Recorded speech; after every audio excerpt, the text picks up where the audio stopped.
Welcome to Pinoy Cafe. Inihahandog po namin ang totoong kwentong Pinoy. Sa aking palagay, ang kwentong isasalaysay ko ay marami ding mga kababaihan ang nakaranas nito. O marahil na ihahalin tulad ko ito sa mga napapanood ko sa telebisyon na maraming senaryo ang mga relasyong may problema sa pangangaliwa ng isang partido. Akala ko hindi mangyayari sa akin ang ganito, ngunit nagkamali ako. Isa ako sa mga hindi nakaligtas sa ganitong sitwasyon. Akala ko, isa ako sa mga babaeng sinuwerte sa pag-ibig. Yun pala isa lamang itong kathang-isip na palaging naglalaro sa aking isipan. Nag-enroll ako sa isang review center para sa paghahanda sa pagsusulit ng eksaminasyon upang maging isang lisensyadong nurse. Sa nasabing review center, dito ko unang nakita si Javier. Naging magkaklase kami sa nasabing lugar. Napansin ko siya sa kadahilanang siya ay usap-usapan ng mga kababaihan doon. Bukod sa kanyang guwapong kaanyuan, magaling ding siyang tumugtog ng hindi lamang isang instrumento kundi 3. Ito ay ang mga gitara, drums at violin. Natuklasan ko ding siya ay popular sa kanyang universidad dahil madalas siyang tumutugtog kapag merong selebrasyon sa nasabing paaralan. Isang araw, isa sa mga kaklase ko doon, ipinakita ang kanyang isang video na kuha habang siya ay tumutugtog sa entablado ng violin. At gaya ng ibang mga kababaihan, maging ako, hindi ko naiwasan na humanga din sa kanya. Habang pinapanood ko siya, ramdam ko ang kanyang emosyon sa bawat galaw ng kanyang daliri at braso na tila ba ikaw ay dinadala sa banayad ng alon ng musika na napakatamis pakinggan. Kahit na hindi niya ako kilala sa personal, ang munting paghanga ko sa kanya ang nagbibigay sigla, gana at ngiti sa tuwing pagpasok at pag-aaral ng mabuti sa nasabing review center. Nagbigay din ito sa akin ng motibasyon upang pag-usayan ng maigi ang pagre-review upang hindi ako mapahiya na ako ay bumagsak at syempre, ayaw ko ding madismaya din sa akin ang mga magulang ko na sumusuporta sa akin. Ginamit ko siyang inspirasyon at ito ay nagbunga dahil noong oras na lumabas ang resulta ng listahan ng mga pangalang nakapasa, hindi ko napigilang tumalon at napaluha nung mabasa ko ang aking pangalan. Kasabayan nito, hindi ko din napigilan na silipin din kung ang pangalan ni Javier ay nakapasa at naroon din ang kanyang pangalan. Matapos ang huling araw ng pasukan namin sa review center, ilang araw bago ang nakatakda ng aming pagsusulit, iyon na din ang araw na huli ko siyang nakita. Wala akong kapangyarihan na itigil ang oras o ang magmukmok sa sulok dahil hindi ko na siya muling makikita. Sa mga oras na iyon, maaari ko nang itigil ang aking imahinasyon na kasama ko siya o kaya'y kami naging magkarelasyon. Sa totoo lang, habang isinisiwalat ko ito, sa tingin ko, para sa iba, mapagkakamalang akong nahibang kaya kailangan ko itong itigil at humakbang pasulong upang ipagpatuloy ko ang aking buhay. Sa loob ng 2 taong pagbobolontaryo at nakakuha ng karanasan sa mga klinika at ospital, dito na ako sumubok na magtrabaho at mag-apply sa ibang bansa, gaya ng karamihan na katulad ko na nag-aral din bilang nurse. Ang mga araw na lumilipas sa paghihintay ng tawag mula sa mga agency na aking pinasahan ng mga dokumento ay labis na nakakainip. At upang maibsan ang pagkainip, patuloy pa rin akong nagbolontaryo pero sa pagkakataong ito, sa health center ng aming barangay, na pansamantala hanggang sa makatanggap ako ng tawag sa mga inaplayan ko. Hanggang sa dumating ang araw ng aking pinakahihintay. At narinig ko ang magandang balita dahil natanggap ako bilang nurse sa bansang Saudi. Hindi ko na pinalampas ang pagkakataon at wala pang kalahating taon ako ay nakaalis. Ang akala ko, maho-homesick ako ng labis dahil ako lamang mag-isa, walang kilala at walang kaibigan sa nasabing lugar. Pero mali ako ng akala sapagkat halos ang mga katrabaho ko ay mga Pilipino. Napakiramdam ko hindi ako umalis ng bansa. Sa kanila din ako nagkaroon ng ideya na lumipat ng ibang bansa gaya ng Dubai. Kaya naman, nagplano ako na tapusin ang kontrata at kumuha ng pagsusulit para sa nurse exam upang sa oras na dumating na ako ay mag-a-apply, mapapadali ang paglipat ko ng bansa. At sa paglipas ng panahon, nakamit ko ang plano at layuning ito at ako ay nakapasok sa isang malaki-laking ospital sa Dubai. Sa sobrang sabi ko, halos hindi na ako makatulog dahil binibilang ko ang mga araw na darating ako sa bansang iyon. At magsisimulang muli na may kasamang pag-asa na dito ako makakapag-ipon ng malaki-laki para sa paghahanda ng nais kong ipundar na bahay at lupa para sa aking pamilya. Nabatid kong may isa sa katuparan ko dahil malaki din ng kaunti ang sahod na ibinigay sa akin. Hindi ko muna pinagbibigyan ng pansin ang pumasok sa isang relasyon dahil alam kong makakasagabal lamang ito sa aking plano, lalo na't nagsisimula pa lamang ako sa aking propesyon. Nakasama ko ng halos 1 linggo ang aking pamilya bago ako tuluyang lumipad patungo doon. Sa unang araw pa lang ng pagpasok ko, labis na akong nagagalak mula sa bago kong tirahan, bagong lugar ng pagtatrabahuhan at hindi ko naman ikakaila na mas komportable at kampante ako doon. Maluwag-luwag ng kaunti ang bansang ito kumpara sa Saudi. Wala akong masabi sa ganda at ayos ng takbo ng aking propesyon na gustong-gusto ko ang ospital na pinapasukan ko na kahit pagod, puyat o paminsan-minsan nakakaramdam ng gutom, lahat ng ito ay sulit na sulit lalo na nung nakapagsimula na akong makapag-ipon na naging maganda ang resulta sa paglipat ko sa bansang ito. Isang araw, sa loob ng maingay at mga abala sa mga aktibidad ang mga bawat tao, mapapasyente, bisita o mga tauhan ng medikal o kawani ng ospital. Mga katulad kong nurse na parot parito sa loob ng emergency room na nag-aasikaso sa mga pasyenteng ipinapasok doon. Isang ambulansya ang dumating at ipinasok ang isang pasyente na nasangkot sa isang aksidente. Ibinaba at inilipat sa stretcher ang nasabing pasyente. Ngunit hindi ito ang nakapagpukaw ng aking tingin.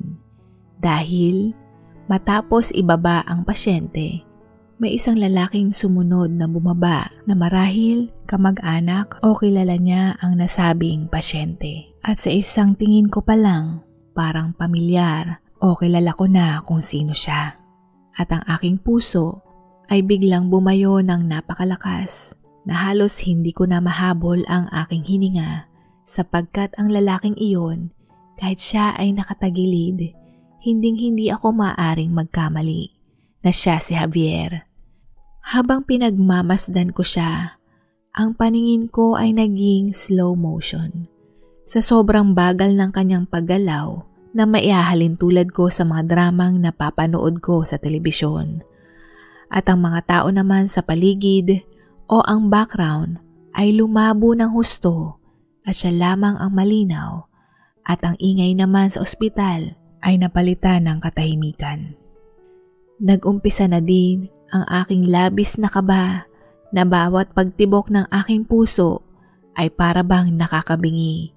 Dahil sa maraming taong lumipas, hindi ko inaakala na dito kami pagtatagpuing dalawa. Nurse Viv, please call Doc Muhammad Stat, wika ng isang nurse sa akin. Biglang bumalik sa normal ang lahat ng kilos o bumalik ako sa realidad at agad kong sinunod ang sinabi ng nurse sa akin. Habang abala ko na ginagawa ang mga sinasabi ng doktor, hindi ko mapigilang ilihis ang aking tingin sa kanyang direksyon. Halata sa mukha niya ang matinding pag-aalala at ipinasok sa operating room ang kasama niya. Nakaupo siya doon sa waiting area. Naglalaro sa isipan ko habang ako ay nakatitig sa kanya. Si Javier nga, pero paano? Isa ba itong tadhana para sa aming dalawa na dito kami magkita? Isa na ba itong senyales na dahilan kung bakit hindi ko isinara ang puso ko sa kanya? At kung isa nga itong nakasulat sa aking kapalaran, ibig bang sabihin, huwag ko nang palampasin ang pagkakataon? Hindi man inutos ng utak ko, pero para bang kusang kumilos ang aking paa at nagtungo ako sa isang vending machine at kumuha ng malamig na juice. Excuse me, eto inumin mo muna. Wika ko sabay biglang inabot ang bote ng juice. Tumingala siya at nagulat. Salamat kabayan, sambit niya.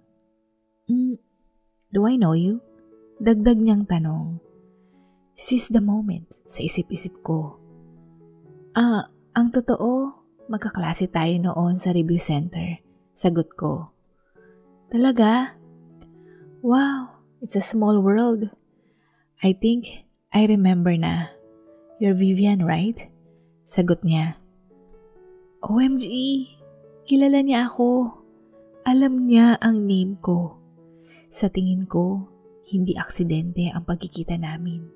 It's destiny. Sa isip-isip ko. Kilala mo ako? Alam mo ang pangalan ko? Nagpipigil ng kilig at tanong ko sa kanya. Yeah, I think I saw you before with Jenny and Vanessa. Sagot niya. Tugon ko. Thank you for this. Wika niyang muli. Kahit na hindi kami nag-usap noon, hindi ako makapaniwala na kilala niya ako, na kahit na nasa malayo akong distansyang humahanga sa kanya, napansin pa din niya ako. Kumbinsido ako na ang aming pagkikitang iyon ay nakasulat sa aming mga palad. Naibahagi niya sa akin na pinsan niya ang pasyenteng dinala sa ospital dahil ito ay nadulas sa loob ng banyo. Bali ang braso, galang-galangan at 2 ribs. Kailangang lagyan ng metal pins ang galang-galangan at ang braso nito at lalagyan ng brace ang katawan upang hindi magalaw ang buto sa dibdib. Braso at galang-galangan ang labis na nagtamo ng pinsala sa pagkakadulas na iyon at hindi ko maiwasang maimahe ang nangyari na sa pagkadulas ng pasyente, malaki ang posibilidad na itinukod niya ang kanyang kamay. At marahil sa bigat at lakas ng puwersa ng pagkabagsak, hindi ito nakayanan kaya ito nabali, pati na rin ang tadyang. Magmula nung siya ay nagkaroon ng lisensya, kumuha din siya ng eksaminasyon sa bansa at dito nagtrabaho. Sa kadahilanang meron siyang mga kamag-anak dito. Kasama ang kanyang pinsan at ang kanyang tiyo at tiya. Hindi man kami pareho ng ospital na pinapasukan, pero pareho kami ng propesyon. Saglit man kaming nagkwentuhan, ngunit kami ay nagpalitan ng numero. Sa totoo lang, ang isip ko labis na kinikilig at nais sumigaw ng malakas. Ngunit wala ako sa tamang lugar at kailangan kong bumalik sa trabaho. At ang aura ko nung mga sandaling iyon ay parang iniilawan. Nahalata sa mga mata ko na ako ay masaya. Na napansin ito hindi lamang ng mga kaibigan ko sa trabaho, maging ang mga kasamahan ko sa bahay nung ako ay umuwi. Kaya naman hindi nila napigilan na ako ay tuksuhin na parang nahihibang dahil ang aking ngiti ay abot sa magkabilang tainga. Hindi ko din ikakaila na nag-iintay ako ng text o tawag mula sa kanya nung gabing iyon, pero ang mundong ginagalawan ko ay hindi naman pantasya.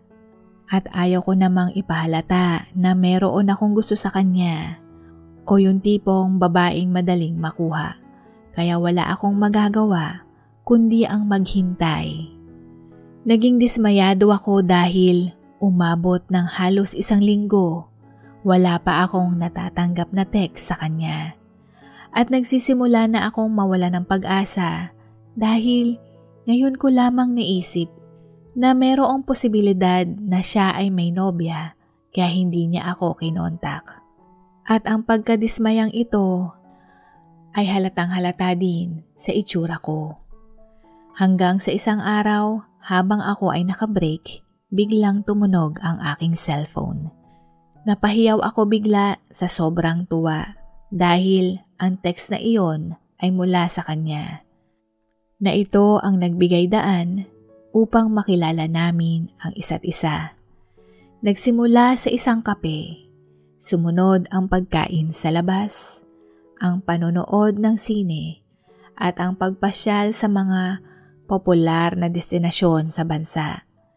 Sa dalas naming magkita, hindi imposible na mas lalo akong mahulog sa kanya. At sa paglipas ng panahon, kami ay naging magkarelasyon. Kung noon, isang paghanga lamang na hindi ko inaakala na ang dati kong panaginip ay mangyayari sa realidad. Pakiramdam ko, isa ako sa mga pinakaswerteng babae sa balat ng lupa. At sa loob ng 2 taon naming magkarelasyon, ang naging takbo nito ay maganda at maayos, lalo na nung malaman kong ako ay nagdadalang tao. At dito kami nagdesisyong magpakasal. Sa bagong biyayang ito, ilang beses akong nagpapasalamat sa Panginoon dahil sa kanyang pagpala sa akin at pagpapatuloy ng magandang basbas. Umuwi ako ng Pilipinas upang dito manganak, lalo na kambal ang pinagbubuntis ko. Ngunit ang pag-uwi kong ito ay may kaakibat na lungkot dahil ang desisyong ito ay pansamantala muna kaming magkakahiwalay ni Javier sapagkat kailangan isa sa amin ay merong hanap buhay. Sa ilang taon naming magkasama, ito ang unang pagkakataong kami ay magkakawalay. Taliwas man ito sa aking nais, ngunit sa oras na ako ay manganak, wala akong makakatulong doon at batid naming ako ay labis na mahihirapan. Kahit na kami ay magkahiwalay, patuloy pa din ang aming ugnayan at palagi siyang naka-video call sa oras na ako ay may check-up at ultrasound appointment sa doktor. Ang kanyang ngiti na halatang sabik na sabik ay nakakawala ng lungkot at pangungulila at naiisip kong malalampasan din namin ito. Umuwi rin siya ng bansa bago ako manganak na labis kong ikinagalak dahil nasa tabi ko ang mister ko nung isinilang ko ang kambal na malulusog na bata na isang pares, babae at lalaki. Sa bagong yugto ng aming buhay, itinoon ko ang atensyon ko sa aming mga anak. Kahit na wala sa tabi namin si Javier, kailangan ko itong punan upang maramdaman pa din ng mga anak ko ang presensya ng kanilang ama. Limitado man ang araw ng kanyang bakasyon, pero nakikita ko ang kanyang pagmamahal sa mga ito. Lalo na, taon-taon siyang umuwi upang magkakasama kaming ipagdiwang ang kaarawan ng mga bata. Subalit, nung umidad 3 taon ang mga anak ko, dito ako nakatanggap ng isang mensahe mula sa isang babae. Sa mensaheng iyon, sinabi niya sa akin na hiwalayan ko si Javier, na siya ang mahal nito, nabubuo sila ng pamilya at siya ang asawa. Ni minsan, hindi pumasok sa isip ko na magagawa ito ni Javier dahil naniniwala akong siya ay tapat at mahal niya ang pamilya namin. Sa tuwing umuuwi siya sa amin, wala naman akong napapansin na kakaiba sa kanyang kilos, kaya hirap akong paniwalaan. Iniisip ko pa nga na ito ay isang biro, kaya hindi ko ito pinansin. Hanggang ang text na iyon ay nasundan pang muli, na sinasabi niyang siya ang may karapatan sa aking mister. Dito na ako humingi ng tulong sa isa kong kaibigan at tukuyin kung totoo nga ba ang text na iyon. Hindi ko muna kinompronta ang mister ko hinggil sa sitwasyong ito dahil sa isip ko, hindi niya ito magagawa. Kasabayan nito, naisip ko rin na kung totoo man ito at nagawa niyang ilihim ito, batid kong itatanggi niya ang paratang na ito lalo na't wala akong ebidensyang katibayan na maaari niyang itanggi ang text na iyon mula sa kanyang kirida. At hindi nagtagal, nalaman ko ang totoo. Ang babaeng nag-text sa akin ay kumpirmadong naging karelasyon si Javier. Ganun nga ba talaga ang mga lalaki na madaling matukso? Na iniisip lamang ang pansariling kaligayahan? Sa isip-isip ko, labis ang kirot at sikip ng dibdib ko dahil hindi ako makapaniwalang nagawa niya iyon at hindi ko rin mapigilang maawa para sa mga anak ko. Marahil may kasalanan din ako sa parte ko dahil itinuon ko ang lahat ng atensyon ko sa mga anak ko. Pero bigla kong sinampal ang sarili ko dahil sa sitwasyong ito, wala akong ginawang masama, wala akong ginagawang kasalanan. At ang masakla pa dito, ang nasabing babaeng iyon, siya pa ang feeling entitled o ang may karapatan kay Javier. Bakit siya pa ang nagdedemand na hiwalayan ko si Javier? Hindi ko alam kung saan kumuha ng lakas ng loob at kapal ng muka ang babaeng iyon. Wika ko sa sarili ko. Ngunit kung hindi din dahil sa kanya, hindi ko malalaman ang tungkol sa kanilang relasyon. Dagdag ko sa isipan ko. Kinompronta ko si Javier hinggil dito at ang unang reaksyon niya ay itinanggi niya ang paratang ko na mas lalo pang nagpalalim ng sugat ko. Dito ko lamang napagtanto na magaling siyang umarte o marahil ngayon ko lamang natuklasan ang kanyang tunay na kulay dahil noon masyado akong nagpadala sa aking damdamin at inuna ang kilig kaysa ang kilalanin siya ng totoo. Labis akong dismayado sa kanyang sagot na siya yung tipo ng lalaki na hanggat kaya niyang lusutan, hindi siya aamin. At mabuti na lamang na hindi ko siya kaagad kinausap hinggil dito at ipinakita ko ang ebidensya na sumusuporta sa komprontahang ito. Dito lamang niya inamin at sinabing sila ay hiwalay, na nagawa niya iyon dahil malayo kami sa kanya, na labis siyang nangungulila. Subalit kahit anong gawin niyang paliwanag, hindi ko magawang paniwalaan. Ang payo sa akin ng aking ina, napatawarin ko ang asawa ko, alang-alang sa mga anak ko upang hindi masira ang aming pamilya. Hindi ko maintindihan kung bakit kailangan kong magpakamartir sa lalaking niloko at ginawa akong hunghang, sa lalaking walang kakontentuhan, sa lalaking sumira ng aming relasyon. Kasabayan nito, napagtanto ko din na marahil ganoon nga talaga ang kailangan kong gawin. Ganoon nga talaga ang kailangang gawin ng mga babae. Ang magpakamartir, alang-alang sa mga anak. At napagtanto ko din kung makikipaghiwalay ako kay Javier, ibig sabihin, mananalo ang kanyang kirida.